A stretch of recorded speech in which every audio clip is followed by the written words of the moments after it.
एक समय की बात है। एक बड़े ही प्रतापी राजा थे। उनके राज्य में प्रजा बहुत सुखी थी। प्रजा की सेवा हर तरफ से करते थे। प्रजा भी उनकी भगवान की तरफ पूजा करती थी। उनके राज्य में कोई कमी नहीं थी। सब धन धान्य से पूर्ण थे। नदियां जल से मग्न थी। किसी चीज की कमी नहीं होती थी।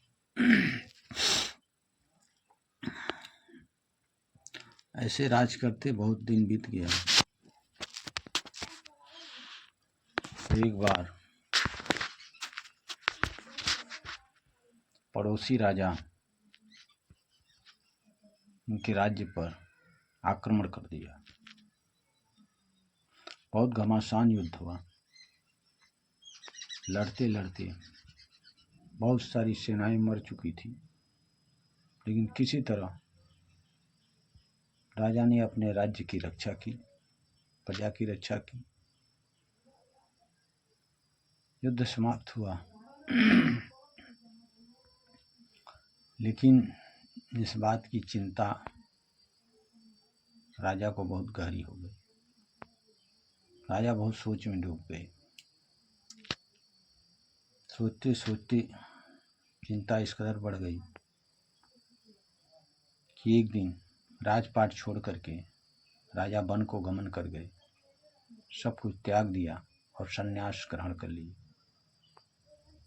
मिथ्या जगत में सब कुछ मिथ्या दिखा उनको। इन सारी सेना की मृत्यु